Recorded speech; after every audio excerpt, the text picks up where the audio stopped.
Hello everyone, welcome to our channel. In today's video we're going to talk about ARC and SPARC, emission spectroscopy. So let's begin. Well, the story of emission spectroscopy would certainly be incomplete without a consideration of ARC and SPARC excitation. Before arcs and sparks became available, only flames were widely used analytically to excite atomic emission. With arcs and sparks, it became possible to excite nearly all the stable elements in the periodic table, which is quite awesome. Well, with the DC arc, some 70 to 80 elements have been excited, and the major use of the arc is in qualitative and semi-qualitative analysis, because the precision of quantitative analysis is not as high as desirable, so we use arc mostly for quantitative and semi-quantitative analysis. And the high voltage spark, so what about that? Well, the high voltage spark is even more energetic than the arc. Even the rare gases and the halogens can be excited in a spark discharge. So the spark is capable of higher precision than the DC arc and is applied primarily in quantitative and qualitative determinations. But recently plasma have just taken their place. But although plasmas have recently become the most widely used excitation sources for emission spectroscopy, arcs and sparks are still used particularly for the analysis of solid samples, and that's good. So let's go through more details about arc and spark. So let's begin with arc excitation source. Well, an arc is an electrical discharge between two or more conducting electrodes. One of the electrodes normally contains sample as a powder, as a solid mixture, or even a solution residue. Emission intensities are normally integrated either photographically or electronically throughout the complete time of arcing, called the burn. Arc can be free burning in air or inert gas, atmosphere, or they can be gas stabilized, so different kinds. As you can see in this picture, we have two electrodes and we have our sample in between, and as you can see, you have the arc between the gaps. So this is how arc excitation source works. The DC arc is the most commonly employed type of arc in spectrochemical analysis, and it is conventionally characterized by its good detectability and poor precision. So it has good detectability and poor precision. Although ionization can be substantial in an arc discharge, the arc produces a greater number of neutral atom lines. In fact, neutral atom lines are often called arc lines or designated as shown here in the picture. For example, we have this form, so it means a line of neutral argon. So the DC arc consists of a continuous discharge of 1 to 30 ampere between a pair of metal or graphite electrodes, as shown in previous slides. So yeah, that's all about it. And okay, so the DC arc has negative resistance behavior too. As current increases, the voltage drop across the arc decreases. So a variable inductor is used in the circuit to stabilize the current and obtain reproducible emission. So the voltage is not uniform along the gap, and there are anode fall and cathode fall regions near each electrode in a positive arc column in between, which is the main emitting region. So in this figure, you can also see what I've told you, which is, as the gap increases between anode and the cathode, you can see the anode fall and the cathode fall regions here, and you can see the positive arc column. Also, you see the kind of effective low current and high current in the form of this figure.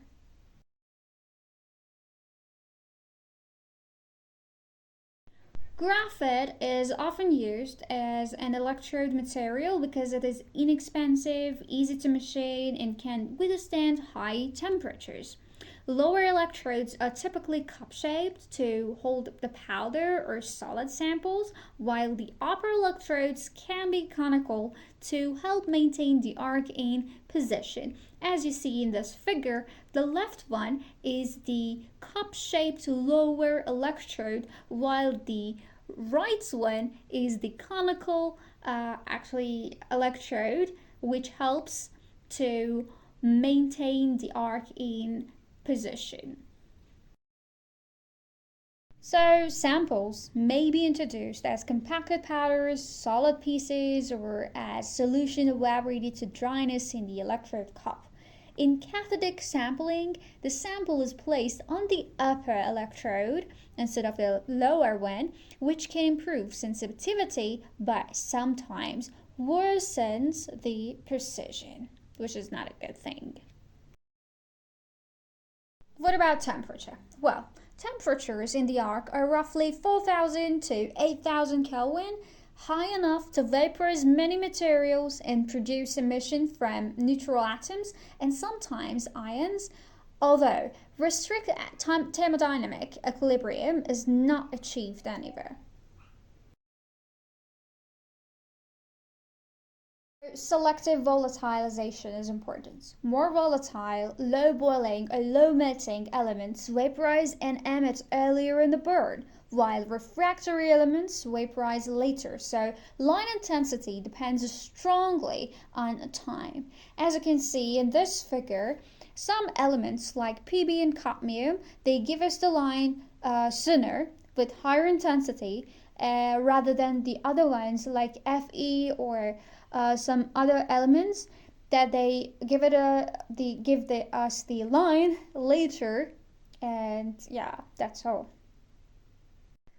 Matrix composition can alter arc temperature and electron density, leading to matrix effects, self-absorption, and sometimes self-reversal of strong lines. So we should be careful about the matrix composition because it can have really important effects.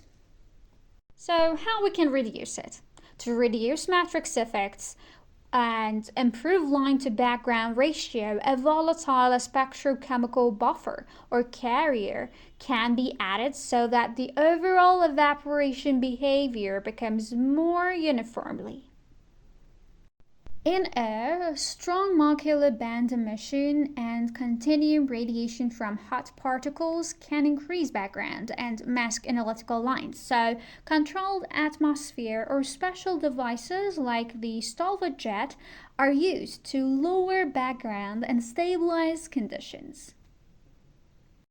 Careful electrode design and controlled atmosphere help to minimize some practical problems like arc wander, where the arc column moves around on the electrode surface, changing the sample region and lowering reproducibility, and other things that I mentioned earlier.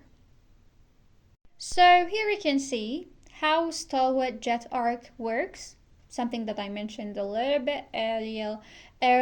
So, a special gas stabilized design in which the sample electrode is placed in a water-cooled housing and a jet of mixed argon O2 flows upward around the arc, increasing sample consumption rate while keeping CN emission low. And this picture represents a diagram of micro arc vaporizer for plasma atomic emission spectroscopy, and here you can see the information about this diagram. What about high voltage spark? Well, high voltage spark discharges have long been used as excitation sources in emission spectrometry. These sources are characterized by the high precision, The high voltage spark discharge is an intermittent discharge rather than a continuous discharge like the DC arc. A single spark normally lasts a few microseconds. Electrode material is sampled many times during sparking in order to improve reproducibility. So, the sampling process in a high voltage spark discharge is more favorable than in a DC arc discharge. The random multiple sampling helps to improve the precision of spark emission measurements because of averaging over multiple spots. However, the spark is also not an ideal sampling device.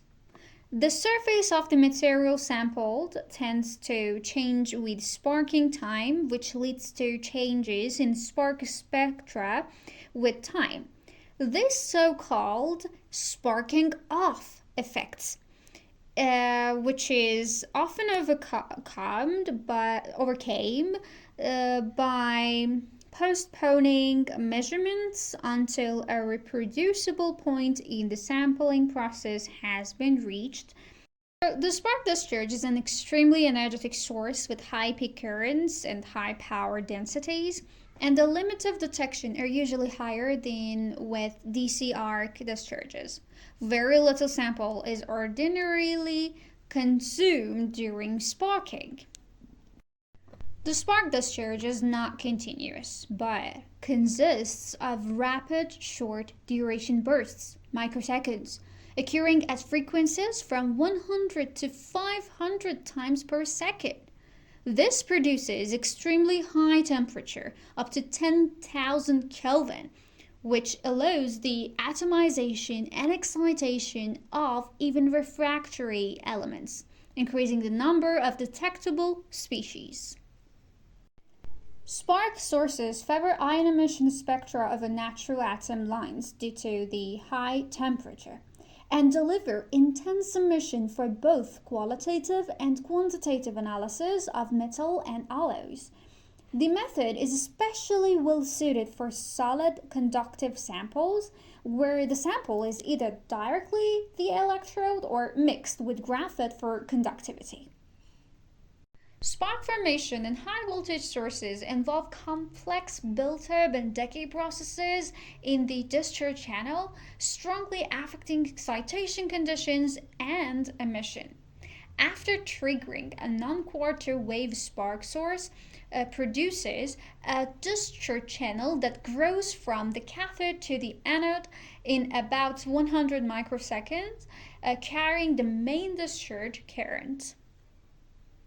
Energy transfer to the sample electrode occurs via ion bombardment, electron bombardment, sputtering, and condensation of vaporized electron material, leading to melting and atomization. Collisional excitation and ionization of this vapor produce continuum and line emission. Electrode material then mixes with plasma from the surrounding medium. At current peak, temperatures in the discharge channel can reach tens of thousands of Kelvin, giving strong line emission but also complex time-dependent intensity behavior. Here in this picture, you can see the difference and the kind of conclusion summary of what we have talked about and some kind of other options, as you see. And that's all. What we talked about today, they were all from the book Spectrochemical Analysis from James D. Engel and Stanley Crouch. So if you want to learn more, go through more detail, you can check this book out. We talked about the Unit 9, which is about SPARC and ARC.